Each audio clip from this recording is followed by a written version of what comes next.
घरचा तंत्र या चॅनलमध्ये मित्रांनो सर्वात स्वागत. बघा, आपण फोनवर किती जरी सांगितलं की हाताजोडीची पायापडीची कशी पूजा करायची काय नाही, तरी पण फोनवर कळत नाही. त्याच्यामुळे आता एक आपल्याकडे मुंबईहून एक येणार आहे, त्यांना हे हातजोडी पायपडी द्यायची. त्याच्यातही बघा आपण पूजा केलेली आहे आणि आज पौर्णिमा दिवशी म्हणून त्यांना या म्हणलेलं आहे. बघा, ही एक मादी, ती इकडल्या बाजूला तुमच्या अशा काही समस्या लिहायच्यात, अशी लिहिल्या तिथं आपण. इकडून ही अशी इथं ठेवायची, ही बाजू अशी करायची. इकडून बघा एक दुसरा एक कंद ठेवलेला आहे, इकडून नरमादी, इकडून असे तुम्हाला ह्याच्याखाली लिहायचे. असं काय तुमचे काय असेल ते लिहायचं आहे. आता मी लिहिलेलं आहे इथं, तुमच्या काय समस्या असतील ते असं लिहायचं. असं कागद ठेवायचा, कोरा कागद भेटला तर बरंच आहे. आणि असं घेऊन ह्याच्यावर थोडं थोडं हळद कुंकू टाकायचे आपल्याला मित्रांनो. आता तुम्हाला सगळं दाखवायला लागलो आहे किंवा कसं करायचं. आता कुंकाचं घेतलं आहे, ह्या बोटानं थोडं थोडं कुंकू टाकायचं ह्याच्यावर. असं वरून असं थोडं थोडं असं खाली कुंकू टाकायचं. हो, लय बी टाकायचं नाही, असं उली उली टाकायचं, फक्त हळद टाकायची नाही मित्रांनो. नुसतं कुंकू टाकलं तरी चालतंय. हे बघा, असं टाकायचं एक 4-5 वेळा 4-5 वेळा असं कुंकू टाकून घ्यायचं.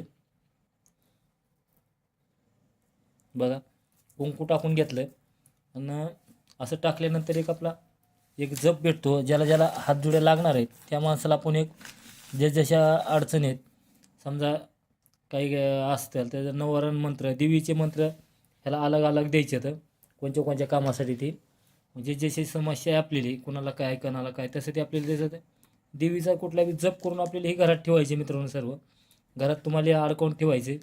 ह्याच्यामध्ये बी देवीचा वास आहे, हनुमंताचा वास आहे. आणि हे हातजोडी पायाजोडी नरमादी अशा पूजा करायची.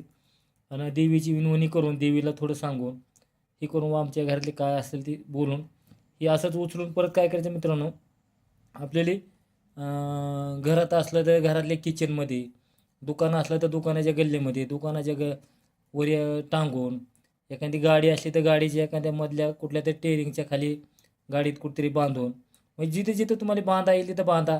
फक्त बांधताना एकच करायची काळजी मित्रांनो, बघा ही अखंड मोठा नर आहे, ह्याचा तुकडा नाही पडला पाहिजे. ह्याचा जर तुकडा इथून पडला तर खंडित होते आणि तुमचं काम बंद होतं आहे, म्हणजे ती वनस्पती काम करत नाही.